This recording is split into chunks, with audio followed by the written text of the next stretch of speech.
আমার শোনারও দরকার নাই। ওই সে আমার কাছে প্রতিনিয়ত এইগুলো চাতো, আমি দিতে চাইছিলাম না। তার ওই অশ্লীল ছবি ভিডিও। বলেন, আপনার পরিবারে একটা মেয়ে আসছে, আপনি কিভাবে দেখছেন এই বিষয়টা? সামাজিক যোগাযোগ মাধ্যম ইমোতে পরিচয়ের এক পর্যায়ে কথা বলতে বলতে জড়িয়ে পড়েন প্রেমের সম্পর্ক গভীর হলে সৌদি প্রবাসী হাসিকুলের সাথে ইমোতে ভিডিও কলে কথা বলতে থাকেন এই কলেজ ছাত্রী। ভিডিও কলে কথা বলতে বলতে আরো অন্তরঙ্গ হয় তারা। আমাদের পরিচয়টা মূলত টিকটক থেকে হয়েছিল।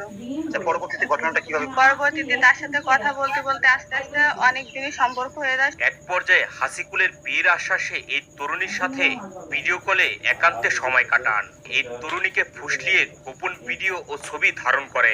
সম্পর্ক হওয়ার পরে সে আমার কাছ থেকে কিছু অশ্লীল ছবি, সে আমাকে বলে যে আমাকে পাসপোর্ট করাই দেবে, সৌদি নিয়ে যাবে, সে আমার বিয়ে করবে, এরকম অনেক কিছুই দেখায়। সে আমার কাছ থেকে কিছু অশ্লীল ছবি আর কিছু ভিডিও নিয়ে পরবর্তীতে সে আমার ব্ল্যাকমেল করে এবং সে আমার ইজ্জত নিয়ে সিনেমিনি খেলছে। এরপর থেকে নিয়মিত চলতে থাকে ভিডিও কলে তাদের এই আলাপচারিতা।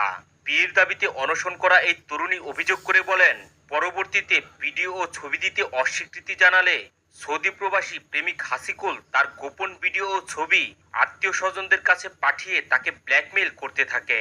সে আমার একটা ইমো নিয়ে সে প্রতিদিন দেওয়ার পরও সে আমাকে প্রতিদিন আরো বেশি খারাপ করে দিতে বলতো।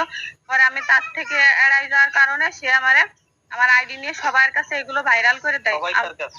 আমার আত্মীয় স্বজন যেখানে আছে, আমার মামা মামি, আমার খালাতো ভাই বোন যারা আছে সবার কাছে দেয়। এই তরুণী বলেন, নিরুপায় হয়ে হাসিকুলের বাড়িতে বিয়ের দাবিতে অনশন করছে সে। বিয়ে না করলে আত্মহননের হুমকিও দেন এই তরুণী। সবাই বলতো যে আমার ভাই তোমার বিয়ে করবে, আমার ভাই তোমার বিয়ে করে নিয়ে আসবে, সৌদি নিয়ে যাবে, এই সেই অনেক কিছু বলতো। আপনার ব্যাপারে তাহলে এই পরিবার জানে? হ্যাঁ। আজকে আসার পর কেমন প্রতিক্রিয়া দেখলেন তাদের? তার মা বলতেছে কি কিছুই জানে না, তার ছেলে এগুলো করেনি, তার ছেলেরা তার নির্দোষ প্রমাণ করতেছে। এখন আপনি কি চান? এখন আমার সাথে যে এগুলো করেছে, আমার ইজ্জত নিয়ে সিনেমিনি করেছে, এখন আমি এই বাড়ি বিষ খাবো, গলায় দড়ি নেবো, আমি এই বাড়ি মরবো, আমি এই বাড়িতে নামবো না। আপনি কি ম্যারিড ছিলেন এর আগে নাকি আনলেন? হ্যাঁ, আমি ম্যারিড ছিলাম। সেটা কি আসলে সেটা জানতো? হ্যাঁ, জানতো। সে সবকিছু জানে শুনে আমার সাথে কথা বলি। কতগুলো ছবি ভিডিও পর্যন্ত আপনি দিয়েছেন তাকে? অনেকগুলোই দেওয়া হয়েছে, অনেক 35টার মতো ছবি, এরকম 10-15টা ভিডিও, এরকম অনেক কিছু দেওয়া হয়েছে। এগুলো দিয়ে কিভাবে ব্ল্যাকমেল করছে অথবা আপনার পরিবার হুমকি দিচ্ছে এরকম কোনো ঘটনা আছে? সে আমার প্রতিটা আত্মীয় স্বজনের কাছে এইগুলো দেশে, আমি তার সাথে কথা বলি না কেন, বলবো না কেন, সে আমার কাছে প্রতিনিয়ত এইগুলো চাই, আমি তারা দিতে চাই না বলে সে আমার সাথে এইগুলো করেছে এবং সে আমার বাইরে মারার হুমকি দেয়। তবে অভিযুক্ত হাসিকুলের পিতা হায়দার মোল্লা উপস্থিত সাংবাদিকদের সাথে দুর্ব্যবহার করেন। বলেন, আপনার পরিবারে একটা মেয়ে আসছে, আপনি কিভাবে দেখছেন এই বিষয়টা?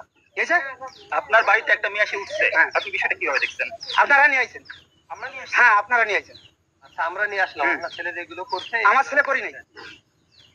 আচ্ছা, ওই যে সে মেয়েটা যেগুলো নাম, মেয়েটা বললি কি হবে? চ্যাটিং কি আমরা করেছিলাম এই মেয়ের সাথে, না আপনার ছেলে করতে? আমার ছেলেও করিনি। অনলাইনে এগুলো ফেক, হ্যাঁ ঠিক, মিথ্যা বানোয়াট না, ওই মেয়ে বানাইছে। তার ছেলের বিরুদ্ধে আনিত অভিযোগ অস্বীকার করেন। বিয়ের দাবিতে অনশন করা এই তরুণীর অভিযোগ মিথ্যা ও ভিত্তিহীন বলে দাবি করেন তিনি। আমার বাড়ি আমি এত কষ্ট করে ছেলের পাঠাইছি, আর সেই ছেলে এখন এই কি করছে না করছে, আমি কি করবো? এই দোষটি আমাদের না আপনার? না, আপনাদের দোষ তো আমি দিই। তাহলে আপনি আমাদের সাথে এই আচরণ করতেছেন? আমি তার সাথে আচরণ আমাদের ভয় দেখাচ্ছেন? আঙ্কেল, আপনি কি আর্মিতে আমাদের ভয় দেখাচ্ছেন? না, আমি ভয় দেখাবো। তাহলে আপনি আর্মি ক্যাম্পে দিচ্ছেন তো, সমস্যা কি? আপনি আর্মি ক্যাম্পের কথা বলেন, আমরা ওনাদের সাথে কথা বলবো। আচ্ছা ঠিক আছে। তার দিনা ছেলে তো তার ভয়ও দেখাইছে যে আমার মামা আসা সরকারি চাকরি করে, তুই কি করতে পারিস, তোর বিটে আমি উচ্ছেদ করে দেবো, তুই আমার কইরা দেখাইস। হ্যাঁ, ওনার মামা কি সরকারি চাকরি করে? আর্মি নাকি বিটে আর কিসের কথা তুমি বলেছিল আমার মনে নেই। এদিকে সৌদি প্রবাসী হাসিকুলের মা বলেন, তার ছেলে সৌদি থেকে বিভিন্ন সময়ে এই মেয়েকে প্রায় 1,60,000 টাকা পাঠিয়েছে। টাকা মেয়ের দেশে আছে আপনার ছেলে? হ্যাঁ, সেই কথা বলছেন। বলছে। এখন সত্যি না মিথ্যা প্রমাণ দেন। আমি